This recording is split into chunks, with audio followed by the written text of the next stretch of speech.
Student, आज हम question number 6 explain करेंगे। 6, 7, 8 और 9 चाह रहे हैं कि एक्सप्लेन कर दें। क्वेश्चन नंबर 6 है कि the acute angles of right angle triangle are in the ratio 2:1। Means एक देखिए, जैसा कि मैंने ड्रॉ किया है, ABC ट्राइंगल है और B राइट एंगल है। क्वेश्चन में दिया है कि जो रिमेनिंग एंगल है एक्यूट एंगल, उसका रेशियो जो है 2:1 का है। तो इससे पहले रेशियो वाले क्वेश्चन में, जैसे क्वेश्चन नंबर 4 हमने जो सॉल्व किया था, उसमें रेशियो हटाने के लिए एक वेरिएबल से मल्टीप्लाई करके उसको रिमूव कर लिए थे। ठीक है, तो ठीक उसी तरह से यहाँ भी अगर चाहें तो एंगल ए इक्वल टू लिखना चाहें तो हम लोग लिख सकते हैं 2x। ठीक है, मीन्स यहाँ से हम लोग रेशियो सिर्फ रिमूव कर रहे हैं। इसी तरह से एंगल सी इक्वल टू क्या हो जाएगा, ओनली x, 1x या x, राइट। तो देखिए, जब राइट एंगल ट्राइंगल में बी 90 डिग्री है तो बाकी जो बचे टू एंगल्स का सम क्या हो जाएगा, 90 होगा। ठीक है, तो हम लोग बाकी टू एंगल का सम 90 कर देंगे। That is angle A plus angle C equal to 90 हो जाएगा। क्यों? क्योंकि टोटल सम तो 180 होता है और एक एंगल इसमें ऑलरेडी 90 है, तो बाकी जो बचा उसका सम 90 होगा, 90 डिग्री। ओके, अब ए का वैल्यू और सी का वैल्यू यहाँ पे हम लोग पुट करेंगे और एक्स का वैल्यू फाइंड आउट कर लेंगे। तो 3x इज इक्वल टू हो गया 90। अब x का वैल्यू फाइंड करते हैं। ठीक है, तो x इक्वल टू क्या हो जाएगा, 90/3। दैट इज व्हाट, 3 3 जा 9, 30 आ गया। तो जैसे ही ये 30 आया, अब इसमें बताना क्या है, find the each of these angles. सभी एंगल्स को बताने हैं। तो ठीक है, जब ईच एंगल क्या मीनिंग है, एक तो 90 है, ये है। अब अच्छा, जो ना ए और सी उसी को बताना है। तो angle A is equal to 2x है तो 2 × 30, तो ये हो गया आपको 60 डिग्री। और बचा एंगल सी, तो ये तो x है, तो एंगल x का जो वैल्यू आया, एंगल सी का वैल्यू 30 डिग्री, तो ऑलरेडी यही होगा। ठीक है, तो बाकी दोनों का सम देखिए, 60 और 30 90 हो जाएगा। तो ये रहा क्वेश्चन नंबर 6। अब चलते हैं नेक्स्ट क्वेश्चन। तो ये है क्वेश्चन नंबर 7। इसमें जैसा कि आप क्वेश्चन में देखें कि एक ऐसा ट्राइंगल है जिसमें एक एंगल दिया है 100 और बाकी जो टू एंगल्स हैं वो सब क्या है, इक्वल है, राइट। अगर सपोज करिए कि ये x है c, तो a भी x होगा, सेम है ना, इक्वल दिया हुआ है, राइट। तो अब बताना क्या है, find each equal angle, means x का वैल्यू यहाँ पे फाइंड करना है, राइट। तो यहाँ पर क्या करेंगे हम लोग कि हम we know that sum of interior angle of triangle is equal to 180, right. Means x plus 100 is equal to 180 degree. ठीक है, 180 डिग्री हो गया। तो ये कौन सा एंगल सम प्रॉपर्टी, मीन्स सभी एंगल को ऐड किए तो 180 होगा। अब लेफ्ट साइड में क्या हो जाएगा, 2x plus 100 is equal to 180।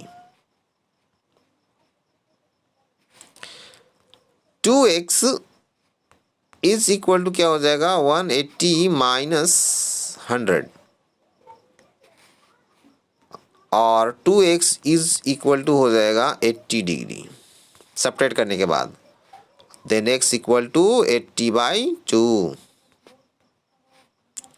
Equal to हो जाएगा 40 डिग्री ना।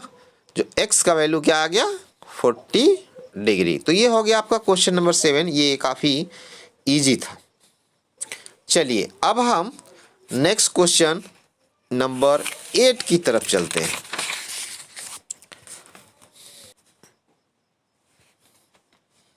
तो इसमें ये क्वेश्चन नंबर जो 8 है, इसमें देखिए जो मैंने फिगर ड्रॉ किया है, इसमें कहा है कि ए बी सी एक ट्रायंगल मैंने ड्रॉ किया है, राइट। इसमें ए बी और ए सी इक्वल लिए हैं साइड, तो उसका अपोजिट एंगल, आइसोसेलेस की प्रॉपर्टी ये होता है कि उसका अपोजिट एंगल्स भी इक्वल होते हैं, दैट इज एंगल बी और सी इक्वल हम इसमें कंसिडर कर रहे हैं, राइट। तो ये कह रहा है, एक कंडीशन ये दिया हुआ है कि each of two equal angles of an isosceles triangle, जो आइसोसेलेस ट्रायंगल का जो एंगल इक्वल है, is twice the third angle. तो थर्ड एंगल कौन सा है? सपोज करिए कि बी फर्स्ट एंगल है, सी सेकेंड एंगल है, तो थर्ड एंगल ए हुआ, राइट। तो जो थर्ड एंगल से ये क्या है? ट्वाइस ट्वाइस है, ऑलरेडी ये तो इक्वल है बी एंड सी, बट जितना भी है वो क्या है, अगर सपोज करते हैं कि ए एक्स है, तो कंडीशन दिया है कि ट्वाइस एक्स है, कंडीशन ये दिया है कि ये जो इक्वल है ट्वाइस एक्स है, ठीक है। जब ट्वाइस एक्स है किसका? थर्ड का ट्वाइस है, मीन्स ए को एक्स लेंगे तो बी 2x और सी भी 2x हो जाएगा। अब क्या करेंगे, ये सभी को by angle sum property use कर लेंगे ना, means to by angle sum property sum of interior angles of a triangle is equal to 180 degree, ठीक है।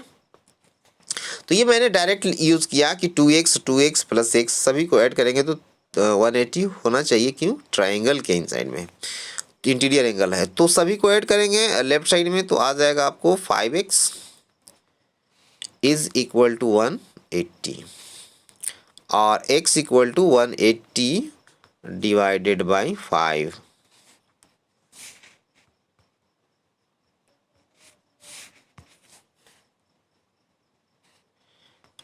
डिवाइडेड बाई 5, तो 5 से डिवाइड करेंगे तो 5 3 जा 15, 5 6 जा 30, ये हो गया x का वैल्यू।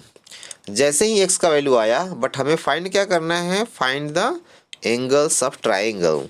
तो ये जो x का वैल्यू आया, ये किसका वैल्यू हो गया? ये एंगल A का वैल्यू हो गया, that is equal to angle A। और एंगल हमको चाहिए B एंड C, राइट। तो B इक्वल टू कितना हो जाएगा? Angle B is equal to what?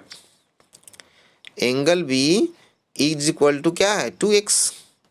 तो 2x का वैल्यू क्या है? 36, तो मल्टीप्लाई कर लेंगे तो ये हो जाएगा आपको 72। इसी तरह से angle angle B and C same है, इक्वल है, इसलिए क्या हो जाएगा? Angle C is also 72, answer हो गया। तो ये हो गया आपका क्वेश्चन नंबर 8, ठीक है। अब नेक्स्ट क्वेश्चन एक और बता रहे हैं आज, क्वेश्चन नंबर 9। तो क्वेश्चन नंबर 9 ये है कि अगर कोई सपोज करिए कि ट्रायंगल है, तो उसमें ये कहा है कि one angle of a triangle is equal to the sum of other two angle ना। सपोज करिए कि जो एंगल ए है, कुछ भी है, एक्स है, तो बाकी जो टू एंगल है दैट इज बी एंड सी, ए अकेले इन दोनों के सम के इक्वल है। इसका कहने का मतलब ये है, जो कंडीशन है वो कंडीशन के हिसाब से कह रहा है कि ए जो है बी और सी के सम का इक्वल है, ठीक है। ये कह रहा है कि ए जो है बी एंड सी के सम का इक्वल है, राइट। तो बाकी बताना क्या है हमको कि क्वेश्चन दिया हुआ है, अच्छा शो करना है, show that the triangle is right angle. तब ये बताना है कि ये राइट एंगल ट्रायंगल होगा, मीन्स एक एंगल 90 हमको प्रूव करना है, मीन्स एंगल ए ही होना चाहिए। चलिए अब देखते हैं कैसे आएगा। अगर चाहे जो अभी हमने यहाँ पे राइटिंग किया है उसी में क्या करेंगे, बोथ साइड अगर एंगल ए ऐड कर दे तो क्या होगा? देखिए ऐसे आ जाएगा, एंगल ए लेफ्ट साइड में भी ऐड कर देते हैं और एंगल ए ऐड कर देंगे हम राइट साइड में भी, तो angle A plus angle B and plus angle C.